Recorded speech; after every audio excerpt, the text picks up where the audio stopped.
I don't know exactly when it started to happen. Everything was normal until it wasn't anymore. But that's how these things typically go, isn't it? I guess the first time I noticed it was at the grocery store.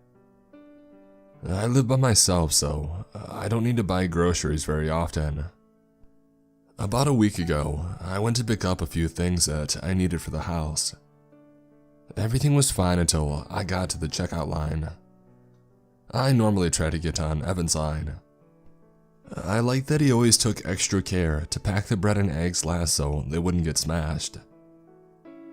"Hi, Evan," I said, giving him a smile. "Hello." His voice was slow and lower than I remembered it. He had a faint smile on his face, but there was a dazed, glassy look in his eyes. "How are you today?" I asked, eyeing him carefully. Maybe this was some kind of prank. "All right." I frowned, but I was too surprised to say anything else. Normally, Evan was very chatty, and if we didn't have anything to talk about, he would hit me with some random fact of the day for us to discuss while he rang out my groceries. I gathered up my bags and I walked out of the store, looking around to see if anyone else noticed anything weird. No one was acting out of the ordinary. No one gave any indication that anything was wrong. I shook my head and I locked my car. Maybe Evan had just been playing a trick on me. As I loaded up my car, something caught my attention out of the corner of my eye. It was a cart attendant, but he was pushing a carton the wrong direction. There were carts scattered all over the parking lot, but instead of collecting all of them, he was just pushing a single cart towards the street. He had that same faint smile, same dazed look in his eyes as Evan did. I got in my car and I turned it on. Maybe he was in on Evan's joke too. The next day was worse. I was driving to work and I stopped at a traffic light. I happened to glance at the car next to me, and the driver in the left turn lane had the same faint smile on his face. He was staring straight ahead. The traffic light was red, but he must have stopped on the gas pedal. The car behind him honked to get his attention, or to warn the other drivers, I'm not sure which. His car unsteadily sailed right into traffic. Miraculously, he managed to avoid hitting any other cars. But not so miraculously, he ended up crashing right into the pole of a traffic light. Acting on instinct, I threw my own car into park and I jumped out. I dialed the police as I ran over to the accident. The impact was so bad, the pole was wedged halfway up the hood of the car. The driver was face down on the steering wheel. "Are you all right?" A woman called out to him. She sounded panicked. I looked around me, and several other people had gotten out of their cars to see if they could help. Traffic seemed to have all but stopped, and the accident was so bad that everybody had come to see for themselves. Panic, worry, and fear were painted on all of their faces. "Yes," came the dazed reply. He sat up and I swear, the smile on his face was bigger than I remembered, despite the alarming amount of blood streaming down his face. "Stay where you are," I said, thinking he was going to get out of his car. "The police are on their way. An ambulance is coming. Help will be here soon." But all he did was lean his head back, and then bring it smashing down onto the wheel again. The horn blared from the impact. I jumped and a sick feeling crept over me. Several other people gasped, and some started screaming as he pulled his bloody head back again and slammed it back down on the steering wheel. I stood there frozen.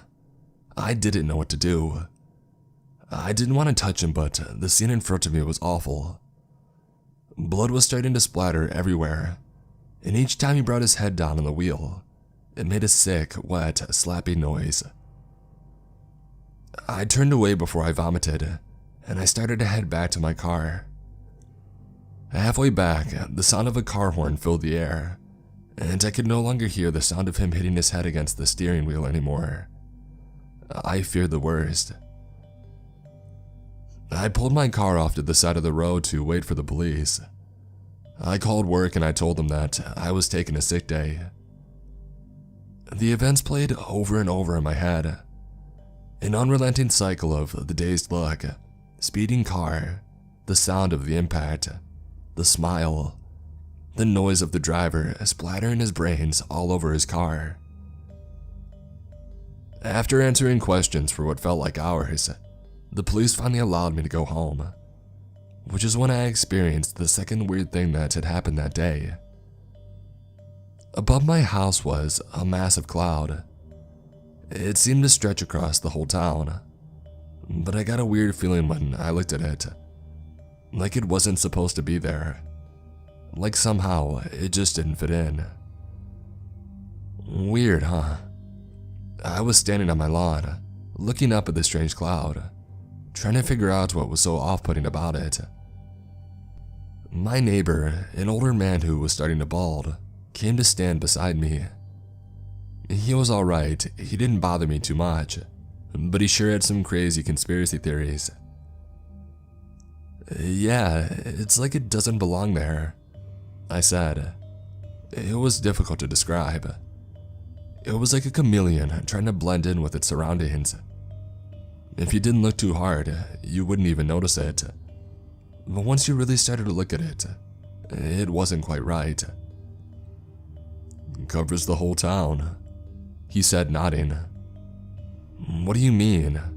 I asked, finally looking away from the cloud to focus on what he was saying. Well, I'm not sure what it is, but it ain't a natural cloud. I went to the town next door to see a friend, and on my way back I noticed it. It ain't a normal cloud. It just kind of sits over the town, real obvious. Not a single cloud in the sky, except that one. You think it's a man-made cloud? I asked him. He nodded. Yep. I think the government made some sort of aircraft to spy on us and watch us when we leave our houses, see where we go and what we do, and they hid it behind that thing. Okay. I had more than enough crazy for one day. I didn't need my neighbor spewing his crazy ideas about the government to me. I was exhausted from the day's events. I excused myself and I went inside, careful to lock the doors. After hesitating a moment, I made sure to shut all the blinds, you know, just in case. I didn't need any more surprises today, or the government trying to spy on me. I immediately fell into a fitful sleep. I tossed and turned. I had weird, vivid dreams about dazed, glassy eyes and steering wheels covered in blood. A huge cloud shaped like a small grin fell from the sky and it chased me. Filled with panic and anxiety, I ran and I ran, but the quicker I tried to run, the slower I seemed to get. The cloud crept closer and closer and closer until... thump. A small dull pain filled me, and I looked around wildly, not knowing where I was. I was completely disoriented. Where the hell was I? Oh. My eyes adjusted to the dim lighting and I realized where I was. On the floor, next to my bed. Somehow I had gotten myself all turned around while I was sleeping and I fell out of bed. I was sitting on the floor, facing the opposite way that I had fallen asleep. I let out a sigh of relief as anxiety washed away. Letting out a nervous chuckle, I stood up. It's a good thing I don't live with anyone, that would have been pretty embarrassing. After checking the time on my phone, I realized that I'd only been asleep for about half an hour. I was surprised. So much had been packed into my dreams. Surely I should have been asleep for longer than that. My throat was dry, so I headed downstairs for a drink of water. An orangey glow was coming from the windows, peeking out from behind the blinds. With a finger, I pulled down one of the blinds and I looked out. A brilliant sunset stretched across the sky. Orange and pink and purple swirled together as the sun crept lower. I drank 3 glasses of water before my throat was sated. As I made my way back up to my bedroom, a dark shadow caught my eye. It was still light enough outside, and I was startled when I realized the shadow was contrasting the orange light from the window. I tiptoed over, trying to make as little noise as possible. A chill ran across my skin, leaving a trail of goosebumps. Carefully, I placed a finger between the blinds and I started to pull down so I could peek outside. I jumped back with a gasp when I saw what it was. My neighbor was standing right in front of my window, and I mean right in front. There was barely an inch between his nose and the window. But the creepiest part was the dazed look in his eyes and the faint smile plastered on his face. He slowly leaned back, his smile growing just slightly wider, and then, thwop, he brought his face smashing down on my window. I stepped back, almost tripping over my own feet, and I scrambled back to the kitchen. The echoing sounds of my neighbor smashing his face against my window followed me the whole way. Adrenaline coursing through my veins, I fumbled with the lock on the back door before it finally swung open and I almost fell on my face trying to get outside. Looking back, it probably wasn't too smart to go outside where the crazy neighbor was, but at that moment, I wanted to find out what was going on. I circled around my house to find my neighbor smacking his face into my window. He just stood there, didn't even turn around, hadn't even noticed that I had approached.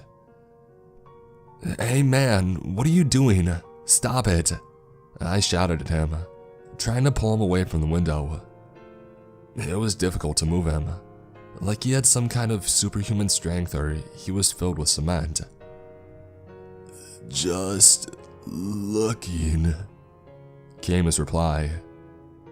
Around us, a heavy fog was falling, like I could actually see it floating down from that huge, unnatural cloud, still sitting right above my house. It looked ominous and threatening, a harsh gray against the pinks and oranges off in the distance. It wasn't long before the fog was too thick to see anything. I unlocked my phone to call the police, and even with it just a couple feet away from my face, it was difficult to see anything. My neighbor disappeared from sight. I felt blind. Was it better to be trapped inside my house, or wandering around outside but unable to see anything around me? I weighed my options and decided I really didn't want to be outside with all these weird people and who knows what else. I managed to get back inside my house.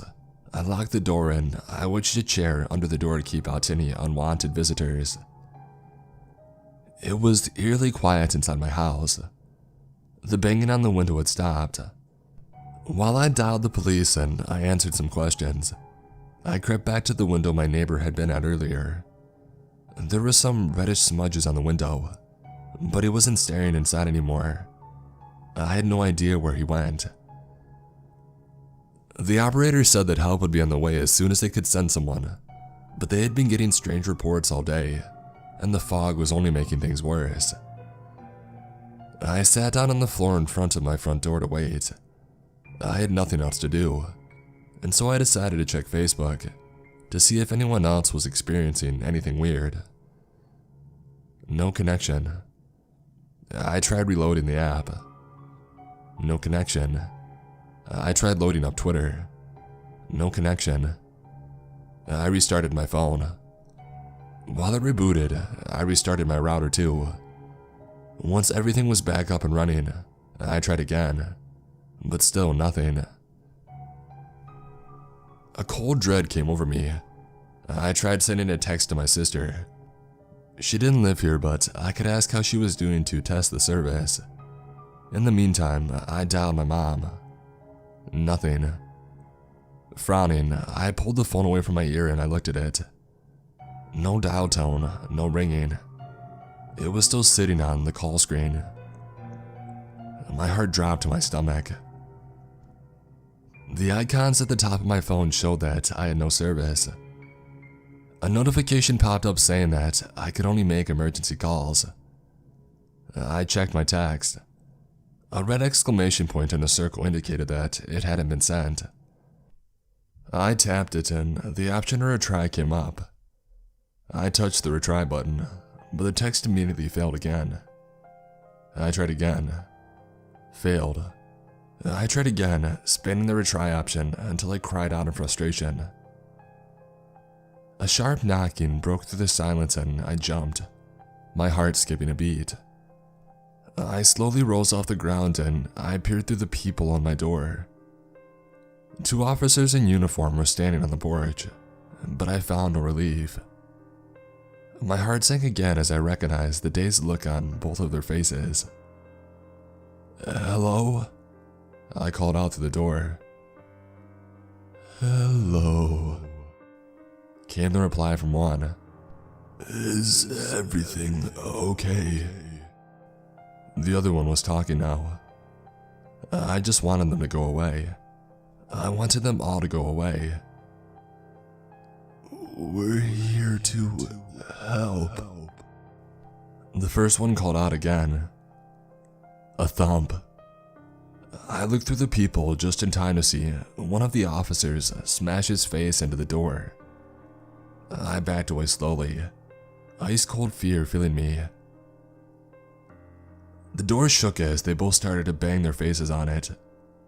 They couldn't really break down a door with their faces, could they? I made sure that it was locked, and then I dropped to the floor and I crawled my way to the coat closet, where I'd been hiding. I'm typing up these events in case anything happens to me. Whatever's going on here, someone should know.